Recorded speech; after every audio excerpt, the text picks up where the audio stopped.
Bleu Azur ce matin. Le 6-9, France Bleu Azur. Et celui qui est avec nous, c'est l'invité qui fait du bien du jour, avec la bonne nouvelle du jour, c'est Jean-Pierre Barbero. Bonjour Jean-Pierre. Vous êtes le directeur du musée Masséna, et le musée Masséna a la chance de nous proposer cette expo Carnaval de Rio, encore 10 jours, jusqu'à la fin de semaine prochaine, et on s'est bien sûr consacré au Carnaval de Rio. Oui, on a décidé de vous faire voyager. Oui. Il faut partir vers Rio, il faut partir vers Nice, il faut vivre ce carnaval. Vous le faites toute la journée dans tous les carnavals en France, mais dans le monde aussi. Et comme le carnaval de Rio, c'est le petit frère du carnaval de Nice, on en profite. Oui, alors c'est marrant de dire ça comme ça. C'est-à-dire que Rio, c'est le petit frère de Nice. C'est pas l'inverse. Non, c'est pas l'inverse. Non. Ah non, pas du tout. En fait, c'est Pedro II, la fille de Pedro II, qui était l'empereur du Brésil, qui venait à Nice en 1888, a pris le carnaval, a décidé de monter dans les calèches, de participer aux batailles de fleurs, et sa fille a recréé la première bataille de fleurs à Rio de Janeiro. Ah, donc alors Nice est pratiquement la mère de Rio. Enfin, le carnaval de Nice, c'est on va dire le papa du carnaval de Rio. Nous avons donné des orientations, mais fortes. Bon, en tout cas, vous avez raison de faire le lien avec le carnaval de Rio. Et qu'est-ce qu'on y trouve dans cette exposition ? Des costumes. Une ambiance, une envie de danser, de bouger. Alors les costumes, c'est une collection privée, c'est celle d'Alain Taillard.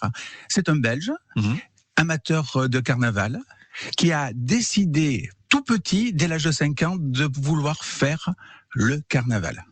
Et là, il a décidé, après être venu à Nice, de partir à Rio. Il s'est fait adopter, il est devenu Destac. Destac, c'est le personnage allégorique des chars de carnaval. Et à partir de là, il vit une vie extraordinaire chaque année avec des costumes qui sont fabuleux. Et il y en a 22, c'est ça, exposé ? Vous avez 22 costumes. Et pour juste vous donner une idée de la richesse, ils ont un coût de 5 000 à 25 000 $. Ah, chaque costume.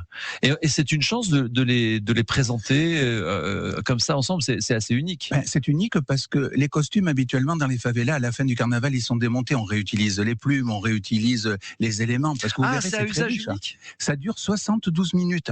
Le costume est créé pour 72 minutes. Si l'école n'est pas dans les 6 premières, le costume ne défilera plus. L'école de samba ne défilera plus. Ah, c'est incroyable. Et vous donnez une autre vie à ces costumes en les exposant. C'est une vision différente. Vous avez la chance de pouvoir vous approcher à quelques centimètres. Imaginez-vous dans les tribunes au Carnaval de Rio. Vous voyez le costume à 10 mètres, 15 mètres. Vous le voyez au loin. Alors les jurys, non. Eux, ils ont des jumelles parce qu'ils regardent si l'école de samba a bien tout fait. Ouais. Mais par contre, lorsque vous venez à la Villa Masséna, vous découvrez ce travail qui est extraordinaire. Alors la Villa Masséna, c'est aussi c'est un musée. Donc en quoi le costume de carnaval peut rentrer au musée ? Parce que c'est du patrimoine. Le carnaval, c'est du patrimoine immatériel, et le costume de carnaval, c'est aussi du patrimoine. Et lorsqu'on essaye de faire découvrir une tradition, alors on parle du carnaval de Rio à cause de l'exposition, mais regardez le carnaval de Nice, c'est du patrimoine vivant. C'est ce qui nous a permis aussi d'être à l'UNESCO, capitale européenne peut-être, mais aussi patrimoine mondial de l'UNESCO. Et on voit d'ailleurs, on entend en se promenant en ce moment dans les rues de Nice, toutes ces langues, en fait, les gens qui viennent du monde entier pour le carnaval de Nice, comme ils vont aussi au carnaval de Rio.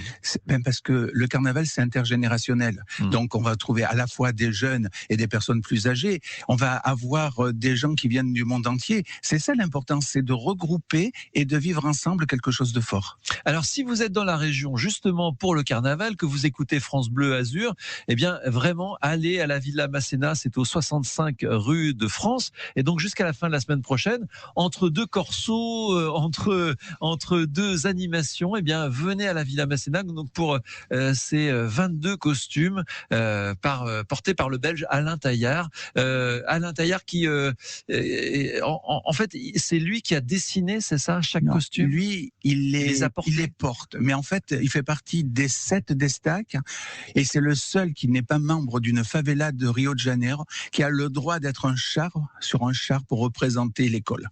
Eh bien, merci beaucoup, Jean-Pierre. Vous savez quoi? Je vais venir. Alors, pas aujourd'hui parce que c'est fermé aujourd'hui, mais vous êtes ouvert de mercredi à lundi. Donc, fermé mardi. Et c'est donc jusqu'au 3 mars, donc fin de semaine prochaine, cette exposition Carnaval de Rio. Merci, Jean-Pierre, pour cette bonne nouvelle. Merci, Jean-Philippe, et merci à tous les auditeurs. Je vous attends pied ferme. Obrigado. Merci. Kenji Girac.